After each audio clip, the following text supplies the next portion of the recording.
We laugh. We cry. We learn.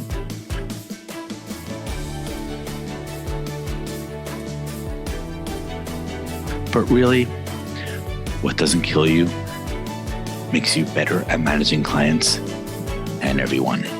I'm Morgan Friedman, and this is Client Horror Stories. Good morning, everyone. Welcome to another episode of Client Horror Stories, and I'm super excited to have the one, only, famous Kathryn Smith with me today. How are you doing, Kathryn?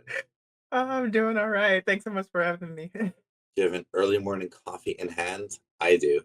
I do. Coffee is a must.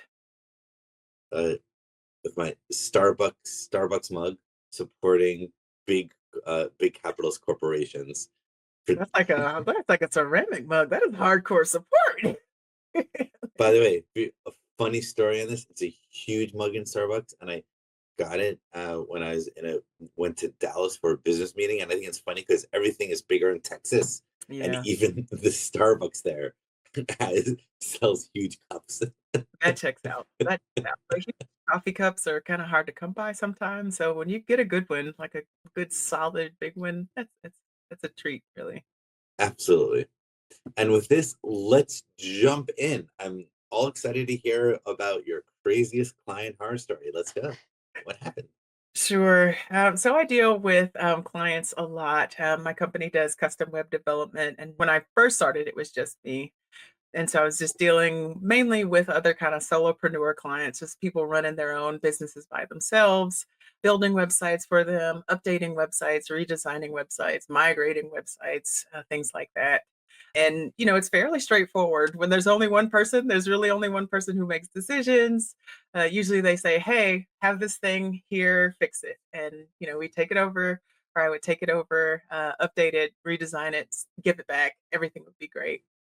But I met this one particular client. I think she was a referral. Someone referred her to me, and she was very enthusiastic and also very frustrated. And that's not uncommon for me. I Okay. do deal with a lot of, people who have been frustrated by other developers or other people working on their website or, not working on their website, as it were.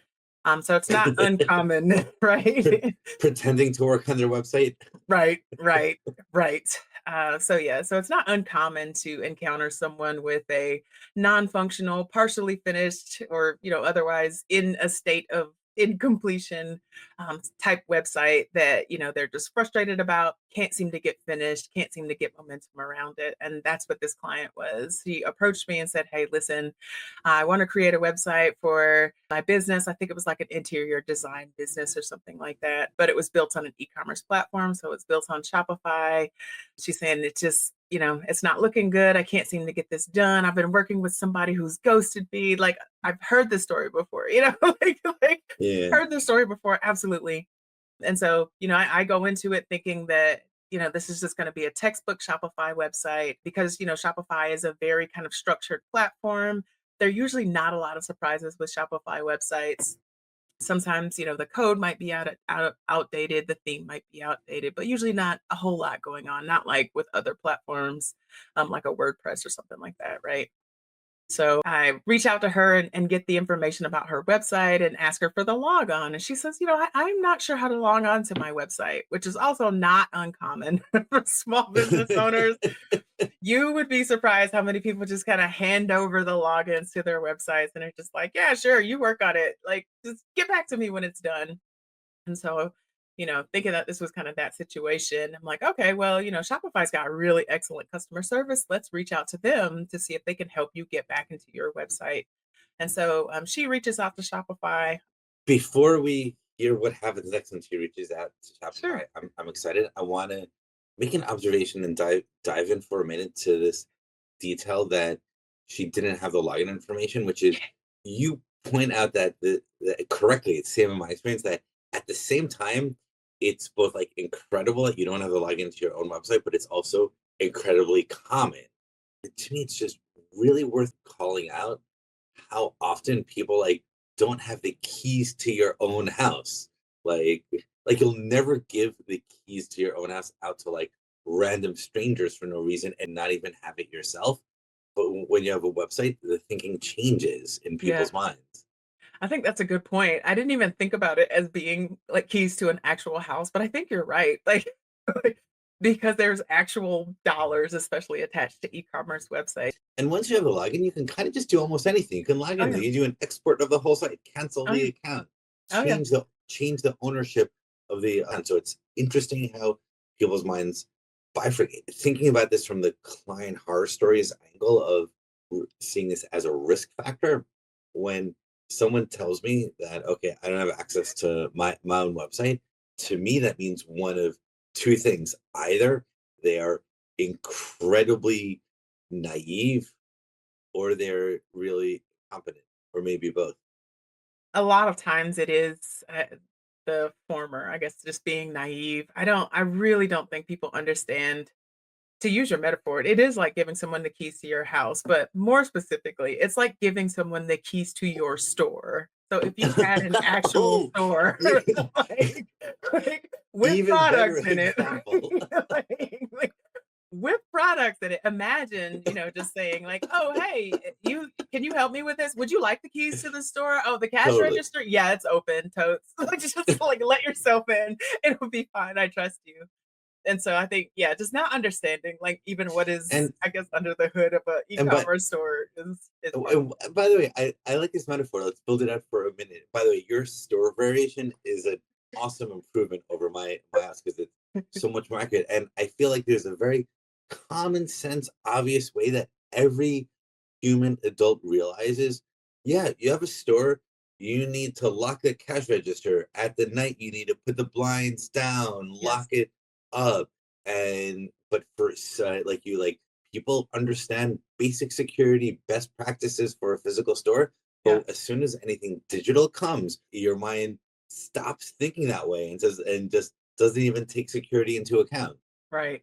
Right. So, yeah, it's definitely a little bit just being naive and not even really knowing what's going on in the store there. Is the safe open? Is the cash register open? Like, is there a portal directly into your bank account? Yeah, you might want to, lock that up, secure that a little bit. But to your point, So yeah, in hindsight, this is well, I mean, what absolutely so this woman a who didn't red have the flag key, if someone can't log into their website. now this woman didn't have access to her own store, asked you to contact Shopify support, and what happened? Yeah, so I'm happy to reach out to support generally on clients' behalf. With Shopify, rightfully, because it is an e-commerce platform, there are a few more barriers to access to support, namely because there is financial information contained in the platform.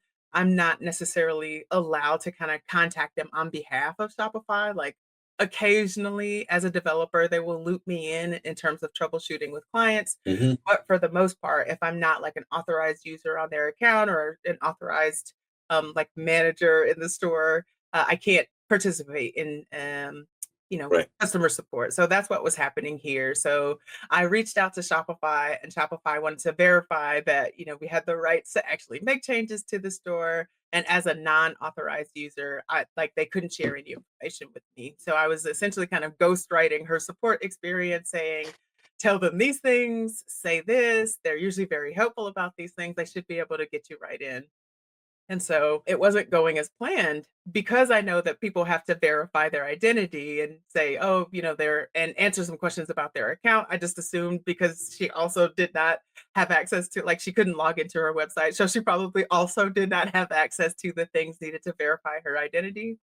So, it was taking a while and I was really curious about that. But again, it wasn't surprising given that she didn't have login to her website anyway. By the way, I'm sympathetic to the clients over because it's happened to me where I've created like Gmail accounts for a project, clientourstories.com at Gmail, things like that. And when you create it, like ask you to put in a random birthday, random information, and then I like get locked out of the account for some reason. And it's like, verify your birthday. And I'm like, I don't remember what birthday I put in. And so like getting locked out for silly reasons happens. Yeah, and the list of ways that you could be locked out of a Shopify account is actually not insignificant.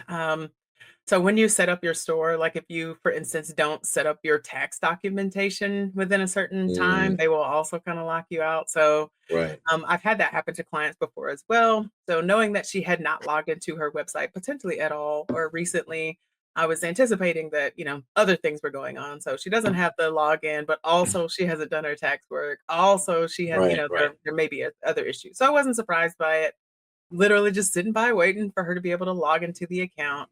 And at some point, she looped me back into an email thread with the Shopify customer support, which was unusual because Shopify normally does, like they're normally able to resolve things very quickly and through chat, not necessarily email. So to be looped back into an email was very curious and should have been my second sign that maybe something else was going on here. That I got looped back in, and I'm just trying to explain in developer terms basically what's going on as someone who is more familiar with the platform, to say, hey, this is a garden variety instance of the client not having the login. We just need to get access to this site. And I could tell that the Shopify person was being a little bit cagey, and I wasn't sure what was going on. So again, just waded right into the situation. The support person suggested doing, like, a password reset or something else to get into the account. So I'm like, "Alright, bet, sure." Like, you have access to the email, just, reset the password, send the email, it'll be fine. So in Shopify, you can actually request to get access to an account. So I actually requested access to the Shopify store, and the client obviously could not log into the store to accept the request, or if she could log into the store, she couldn't accept the request. I wasn't really sure about that point at that time, so I'm sending this request. I'm like, that's really weird. Like I've requested access through the Shopify partner platform because I'm not a person who asks people for their emails. Shopify has a feature where you get through their partner platform, you can request access to the store from the store owner, but it requires the store owner obviously being able to log in. So I wasn't sure if she wasn't able to log in or she didn't see where in the platform the request for access for me had come through. And she's saying, "Oh yeah, my old developer, the person who was working on my site wasn't that didn't finish it. She's the one that set this up. She's the one that did all of this. She'll have to approve it." I'm like, okay, that's kind of weird, but whatever. So we're waiting for that to happen. And also talking to support, just saying, "Hey, listen, she she had a developer that was working on her website who has ghosted her. She can't get into this website. We need support." And just being very, persistent, not aggressive, persistent, trying to get Persistent. into the Shopify store. Yeah. Yeah. Trying to get into the Shopify store. And finally, one day, randomly, I am granted access to the store. And I'm like, okay, that's great. We can move forward. So, Finally, it worked. yes, Persistence pays finally. off. Persistence pays off, yes. Probably to my detriment at that point. But when I log in, one of the things that I realize is I still don't have full access. So when you request access through Shopify stores, the store owner can grant you different levels of access. You can either have access to the entire store, all the things, or you can have access to one part of the store or multiple parts of the Yes. store, but Yes. not, some parts, but not others. So basically, there's like 100 check boxes that represents parts of the store, and of these 100 check boxes, I've been given access to like 7 of them. Okay. And so what I can't see is anything, just, as a rule, developers or, people given access through the partner platform are not given access to financial information. Right. I can't change bank accounts. I can't view bank accounts. Right. Right. I can't even view payment gateway information. I also can't view anything that I need to actually make changes to the store. I can't view like the themes. I can't make changes. So we're still kind of at an impasse. But at least I'm logged in. The store does actually exist. We are making progress, right? And so back and forth with Shopify Help saying, hey, this developer is essentially holding her site hostage. We really need support doing this, getting this site back into her name so she can make changes to it. And at this point, we're probably, I guess, maybe 2 or 3 months into a contract. And so she has just like to gloss over the details. She has agreed to essentially pay a deposit and then a small monthly kind of retainer as the work is going on. And not much work has gone on. I've spent a lot of time going back and forth with Shopify support, trying to get into the website, And then once we're into the website, to actually try to get enough access to make changes. And she's also frustrated at this point, which makes sense. She's paying monthly for this. She's already paid a deposit and she's seen zero changes on her website. So she is also extremely frustrated and saying, like, I haven't seen any changes on this website. I need to move forward. And then I get this email one day, and I don't know if it was a friend of hers. I don't know if she retained, like legal representation, but it is a very sternly worded email. It is a very, very, very sternly worded email saying, hey, listen, I haven't seen anything for the money that I have paid. Like, I want something to move forward immediately, or I want my money back. I'm like, oh, shoot, oh, snap. Like, I really got to get the let out. We have to make progress. We have to show that something is moving forward. So reach back out to Shopify support. But I want to pause on that because I think there's a good lesson in you getting that starkly worded email, or maybe a few lessons. One is I think for a lot of my career, I kind of just didn't really pay attention to contracts. Yeah, whatever, just sign it. But something that experience has taught me is that all that small print, like in the case where you don't give us access to the account, then like all those footnotes in the contract term, the third page, term 82, subsection B. Actually, it's kind of important to have those because these situations do happen. And the point of a contract is not if you go to court.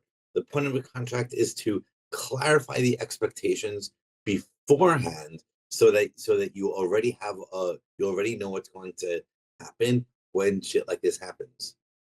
Absolutely. And the contract is actually what ended up saving me. But because there is a clause in my contract that basically says that like either party can decide to part ways, or basically like if you breach the contract for any reason, like you could terminate for any reason, like the contract can be broken in that case. I am concerned about her ability to terminate because she kind of senses that I have breached, like I basically have not done what I said that I was going to do at that point, but also just not being satisfied. So you're allowed to notify within 30 days to say, like, hey, you got 30 days to fix this, or I'm going to terminate this contract. And that's essentially what happened. Somebody said, like, hey, like, I'm not satisfied. I am putting in my 30 days notice. I'm like, okay, I got to get the let out. I have to figure this out within 30 days because she can absolutely terminate. She can terminate and just like not owe anything. That's what the terms of the contract say. So like basically if I don't live up to my side of the bargain and she notifies me in writing within 30 days, she doesn't have to pay anything, which is a nightmare also, for somebody that has spent a lot of time kind of upfront trying to get into the client's website and trying to even start the project. So reach back out to Shopify, just trying to convince them that we're trying to regain control over this woman's website that's been hijacked by another developer, finally get access to the website. So the client actually gets access to the website and I walk her through giving me access to the website. And then I can't even explain. I can't even explain the feeling. Like what happened when I logged into that website and saw that the lady that I had been talking to for 2 months and fighting on behalf of and signed a contract with was not the person who owned the website or had been being billed for it. What? Or had purchased the domain. She didn't own any of it. She didn't own any of it. Like none of it.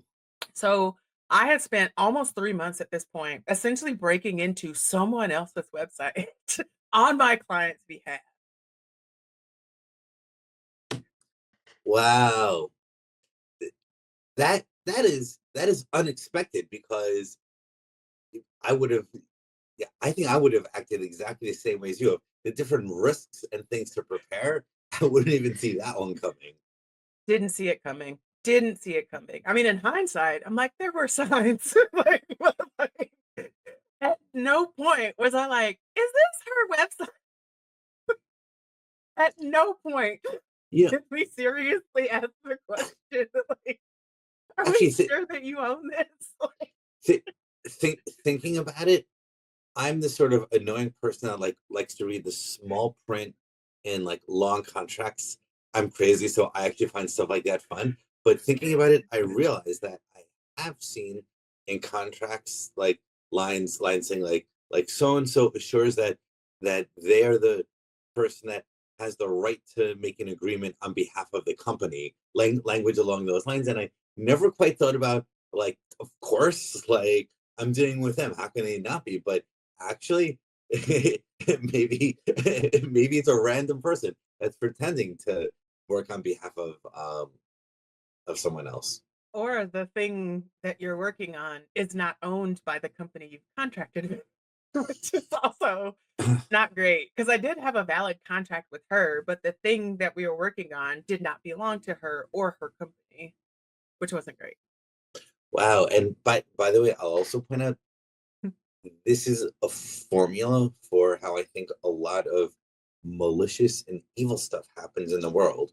Which is what I mean by that is there's this kind of class whenever you people go into crazy talk and talk about conspiracy theories. The classic argument against conspiracy is no, you can have millions of people pretending someone's going to leak it. And I actually think the way it works is you have people that don't even realize or know who they're working on behalf. You just know someone hired me to do this thing, and like that's all you know. But you don't Yes. know, no, this thing is really owned by these other people who are trying to hack into this and do this. So as a result, you get people to do bad things by but not be part of the conspiracy Yeah. by them not even knowing what they're Right. doing, just being told to do this thing. Right. And I am so grateful. Like even now, I didn't even realize that until you said that. Like I am so grateful that this was not something like that because that would have been career ending. I am so Yeah. grateful that this was not, a malicious situation like that, and essentially like a misunderstanding where I spent about 3 months trying to break into someone else's website. And Almost, I mean, sort of effectively. I you mean, succeeded. yeah. Like, You apparently, the developer was just like, "I don't know why this lady is breaking into this website, but I'll give her access." I still don't know why the developer gave this woman access because the developer's card was the one that was on file, the developer's name was the one on the account, the developer owned the that's actual domain. so wait, so actually I'm curious about this. The developer said he had no clue who this person was or why they're trying to get in. Well, they had apparently worked together. The developer's not someone that I know, but the reason why the client couldn't like validate that they own the website was because the card on file was not their card. It was the developer's card. The developer had paid for this account. Like someone else was paying for this account. So I have no idea how my client managed to get into the website. If the developer was the one that allowed, granted the client access, no idea why that might have happened. But But eventually, when we did get in, and that was the reason why she couldn't validate it, is because the card on file was not her card. so I have a question. I've I've seen too often cases where professionals like digital marketers, web developers create sites on behalf of clients, but structure their site creation in a way so that the marketing firm or the developing firm is the legal owner of the account. Yeah. Is that what happened in this case where like they created this site for her, like it was actually her store? They just made themselves the legal owner, or was this just some like crazy woman who wanted access to another site? So the headquarters address for the company was her address. The important parts of the site were not hers. So the billing card was not hers. The name, like the name attached to the billing card was not hers. And the domain was not hers. So according to Shopify, like all of those things are important for store So right, ownership, so but so the address was hers. Yeah. So from the legal side within Shopify, it was not hers. From the non-legal side, like did she, like, for example, did she own a physical store and this was the online part? Like did she have some relation to it? Or Well, I mean, aside from the address. So if anyone had purchased anything through the website, I mean, obviously it would have gone into probably the developer's bank account. I'm assuming if the card that was attached to the website was a developer's, the bank account attached to the website was ooh, also good the point. developer's. So if products had been sold, her products, but I mean, they were drop shipping. They were drop shipped products. They were just like kind of kitschy home decor type products. Right. If someone had purchased one of those through the site, it would have looked like it came from her mailing address, which also seems like a scam as I think about it. Like, oh man, I'm so glad this wasn't worse. Like, oh, that's like as I'm thinking about this, it's just like horrifying. This is mortifying. It was definitely a frustrating situation, and it definitely ended with me firing the client because I'm like, hey man, this isn't your website. And if you don't have a website, I can't fix this website. Because even after I explained to her that she literally does not own this website, she insisted with moving forward. And I said, hey, like, we can start a new project for a new website for you, but you don't own this website. And you can negotiate with the person who does own this website for this website, but I can't do this website. So yeah, like it still just didn't Wow. end well. It was just a nightmare all around, and I ended up I ended up terminating the contract because the site that she asked me to work on was not a site that she owned. And even after I explained that to her, she was still just like, "Nope, I want changes to my website." I'm like, I mean, I can make changes to your website. This website is not your But not this website. one. It was the most bizarre situation ever. And I didn't think anybody would believe it. Like, I just didn't tell anyone because I was just like, no one's gonna believe me when I say this is out loud. Like, no one is gonna believe that this is a thing that has happened and that we've spent 3 months on this. Wow. Well, on the positive side, you can add to your resume hacking skills. Don't say that. Don't say I'm sure I'm already on a watch list somewhere because of this shenanigans. The Yeah, CIA, I am the still just CIA surprised is at how watching this effective. podcast. I believe it. So I believe in social engineering because that is essentially what happens. We wore down the actual owner of this website to be like, okay, we'll just let her in. Right. Right. Because because it probably like actual owner is like some company, but the person with access is like the developer at the company after 4 million annoyances and requests. Yeah, whatever. What are you gonna do anyway? You'll just like update some products. So like better let a random person update the store than just deal with this misery Right, going because we on. still didn't have access to any of the billing information. So we couldn't, like, we can't change the ownership. We can't, do anything. Yeah, I would essentially be doing work on someone else's website. they would still be making the money. So if you Exactly. want to update my website for free, okay. Right? Yeah, sure. Yeah, so Okay. definitely there was, I don't know, you said naive. I don't know if naive is the word because like there were levels of I have no idea what's going on here in that situation that were almost criminal. Like literally to your point, almost criminal. So it also seems to me like there's a complex backstory between this woman and like the real owners. So I think another good lesson to come from this story is you never really know what sort of disaster situation you're walking into. Right. And Exactly. I've developed a habit over the last years of for any new client project, as soon as I'm hired, sign the contract, the next day, one of my first conversations with them is tell me about the disaster situations so that we can get that on the table. Because you don't want to do that before you're hired, because then they won't really want to open up. But I too, mean, I but kind of once do you're at this hired, point. if you have to know the lay of the land in order to act in the best interest of the client. Yeah, I a little bit of vetting. After that, I definitely did more vetting because I do not ever want to deal with another client that doesn't have access to their website, just to your point, because we have no idea what has happened prior to now. And if they can't even like verify that they own the website, you have no idea what you're walking into. So there's a little bit of vetting on the front end to say, like, hey, can you just log in and show me? No, just log in and show me what you're talking about. Yeah, if they can't log in, that's a huge red flag. It's a huge red flag. Wow, this has been a great story, Catherine, and over the course of the story, we got a whole bunch of interesting lessons. And in each episode, I try to come up with at least one lesson that has never come up before. And here there were a few. Like, make sure you're the person you're dealing with actually has the authority to make the decisions. Uh, they do.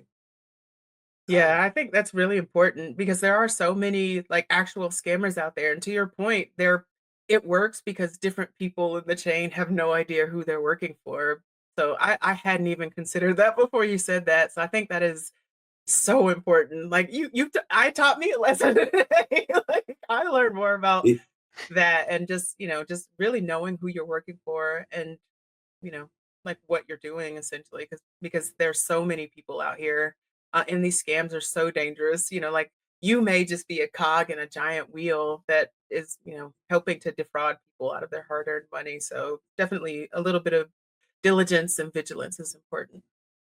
Absolutely.